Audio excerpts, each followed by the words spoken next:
Hello भाई मैंने जय जगन्नाथ केमती अच्छा भल अच्छा तो सेमती भल था तो चलतु आम आसलु जाऊँ सब रास्ता देखिए आम जाऊँ टांगी चांदपुर किंतु आम कुहुड़ी जाऊँ आज तो ये रास्त गलासू आम नजर सब आड़े गोटे मंदिरटे अच्छी से मंदिर माँ को मंदिर उपर सब मत टाणी आने से माँ माने ऊपर सब नजरटा जाए मुझे भी एठिक आसी नी आज देखा सेटार परिवेश केमती से कौ माँ रोचे कौन सब तो चलतु से जगह उपरू जा आम भाई दिजन एवं भी रास्तार आम क्रॉस करा जाऊँ तो देखूँ आम अच्छे यहाँ जमी कैडी पड़ा पछपटे आमर आम कि समय जाइए पहुँची था आम जा कौड़ी पहुँची था कौड़ी आम प्रोग्राम था जावाई कि कौन एमती इच्छा है ये आम गाड़ी स्टप होगा रहीगलु तो ये देखला सब बुलिकी माँ को मंदिर नजर पड़ा तो चलते देखा से माँ को मंदिर में कौन केमती सब अच्छी तो केमती परिवेशटा सफा अच्छी आउ माँ केमती सब कौन माने सब डेभलपमेंट होती तो चलते से यहाँ कौ माँ भी ये बस तो चलते आम ये वीडियो सब देखा आपन को तो आपने वीडियो सब मोर भल लगुए लाइक करेंगे शेयर करेंगे सब्सक्राइब करेंगे तो चलते सपोर्ट करूँ तो चल माँ पाक जा माँ जिते ये रखी माँ पाक तो जा मंदिर को तो देखूँ यहाँ पूरा छोटिया मंदिर टे परिवेश छोटिया परिवेश टे कि बहुत ही सुंदर भितर को जा देखा केमती कौन अच्छी आम तो आप नाचुणी कैडी बोला देखिए आसला आसू बाटर पड़ा मंदिरटा ये माँ को मंदिर ना कौन आम भिडियो कहूँ तो चलतु भितर को जा परिवेशटा तो मत यू कि ना सुंदर देखा आउ कि सैड्रे भी कटाकटी कराई सब सैड गुड़ाक मंदिर पर आहरी डेभलपमेंट हम तो चलतु भितर को जा देखा माँ को मंदिरटा केते सुंदर आम मंदिर जगह को आसरी माँ को जगह को माँ को ना देखा पचास लिखाई माँ बुढ़ी बगई पीठ यहाँ तो माँ को ना तो आप जापारे तो ये परिवेशटा देखो केते सफा सुतरा परिवेश सैड्रे कि छलिया आवर्जना पड़ी से सब चलो माने जगह परिवेशटा के सुंदर रखते कि माँ को मंदिर आप भावे कौटा कि मंदिर मुझे कहूँ तो देखो ये गोटे उस्त गच अच्छी उस्त गच तले आमर माँ विराजमान अच्छा तो चलते देखा केमती माँ बसती केमती सब एटार सिस्टम कौन सब केमती तो परिवेश तो देखिले केते सुंदरिया परिवेश से ऊपर गोटे छोटिया घर टे अच्छी से मंदिर टाइप तो चलते आम किसी देखा माँ देखो खोला बसती माँ ऊपर किसी घर किसी ना रुख गच रुख गच पाखरे माँ विराजमान अच्छा तो चलते देखा माँ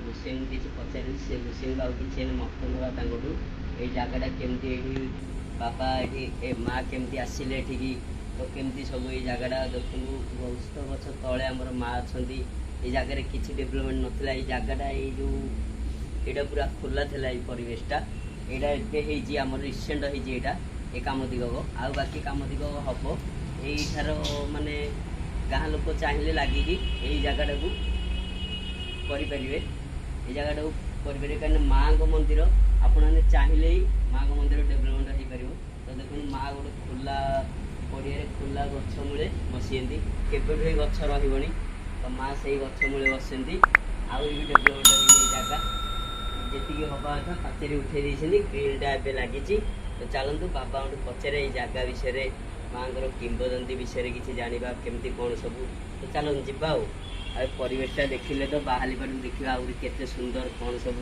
एठी माने बलि दिया होची कि नाई सब जानिबा ए माँ को विषय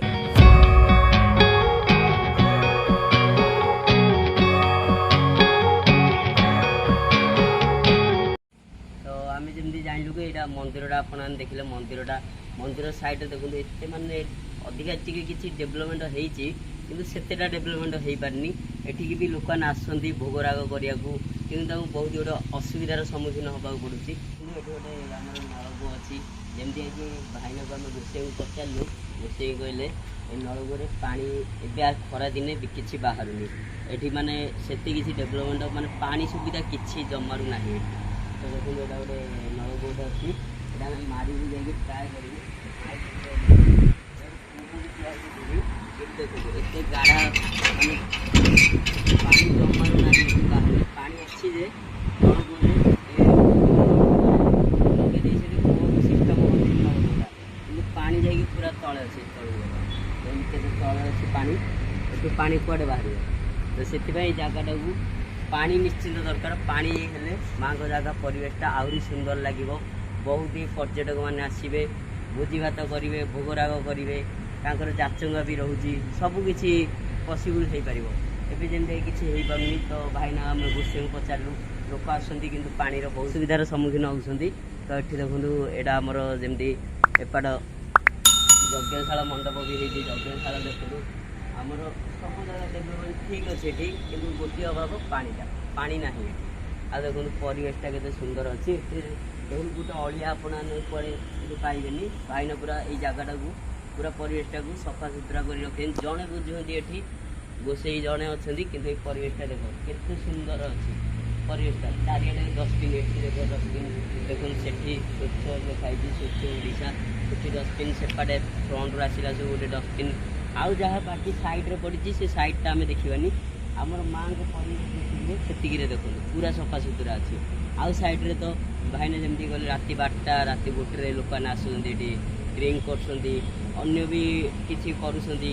ଭାଇନା କହିଲେ ତାଙ୍କ କଥା ଶୁଣୁନାହାନ୍ତି, ତ ସିଏ ଆଉ କ'ଣ କରିପାରିବେ? ସିଏ ବି ସବୁ ହେଇପାରିବ, କାହିଁକିନା ମାଆଙ୍କର କିଛି ସ୍ଥାୟୀ ଇଏ ନାହିଁ, କାହିଁକିନା ଗ୍ରିଲ୍ ଫିଲ୍ ଲାଗିନି, କିଛି ଲାଗିନି। ଲୋକମାନେ ଆସିବେ ପରିବେଶଟାକୁ ଅଳିଆ ଆବର୍ଜନା କରିବେ। ଦେଖନ୍ତୁ ମୁଁ ଏତେ ଜାଗା ଏତେ ମନ୍ଦିର ବୁଲିଲାଣି, କେଉଁ ଜାଗାରେ ଏମିତି ହେଇନି। ଏଇ ଜାଗାଟା ଯେମିତି ସୁନ୍ଦର ଅଛି ପରିବେଶଟା, ଆମ ଏରିଆ ଅପେକ୍ଷା ଏପଟ ଏରିଆରେ ବହୁତ ସୁନ୍ଦର ଅଛି ଏ ପରିବେଶଟା। ତ ଚାଲନ୍ତୁ ଆଗକୁ ଯିବା, ଦେଖିବା ସେପଟେ ରୋଷେଇଶାଳ ଭଙ୍ଗା ହେଇଛି, ସେ ରୋଷେଇଶାଳଟା ବି ଏବେ ହେଇଛି, ଡେଭଲପମେଣ୍ଟ ହେଇଛି। ତ ଆଉ ଭାଇନାକୁ ଯିବା ମାଆଙ୍କ ବିଷୟରେ କିଛି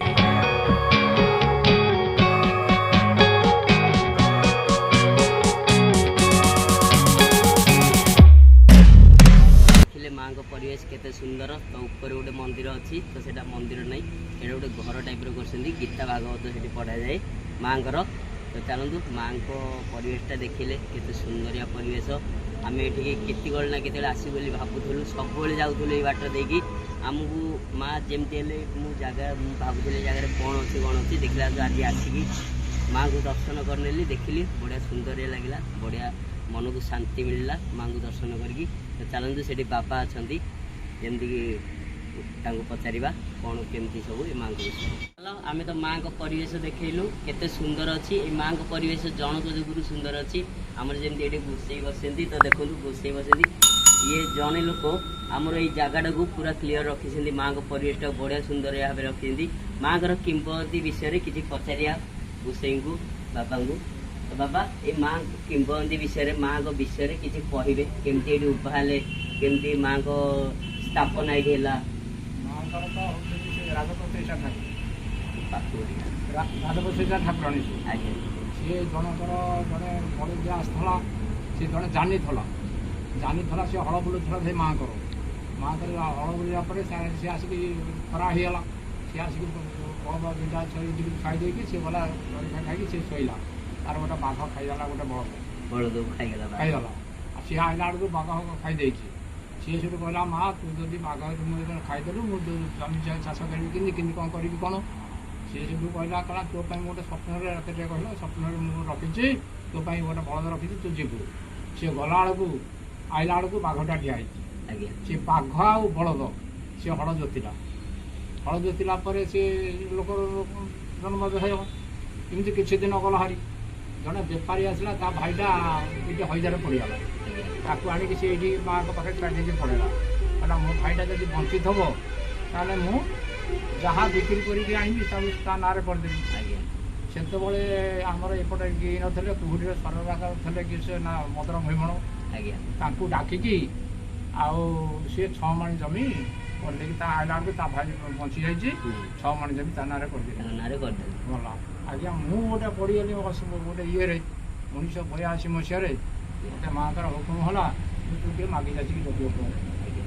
ମୁଁ ଗୋଟେ ମାଗି ଯାଚିକି ଯଜ୍ଞ ଆରମ୍ଭ ହେଲା ପରେ ଗୋଟେ ହାଡ଼ି ଘର ଆସିଲା, ସେ କହିଲା ମୋ ଜାଗା। ମୁଁ କହିଲି ଟଙ୍କା ଜାଗା ତ ତୁମ ଜାଗା ହେଲେ ତୁମେ ନେଇଯିବ, ମୋ ଜାଗା ତ ହେଲେ ତୁମ ଜାଗା ହେଲେ ହେଉଛି, ଆମେ ଯଜ୍ଞ କରିବୁ, ଛାଡ଼ିଦେବୁ।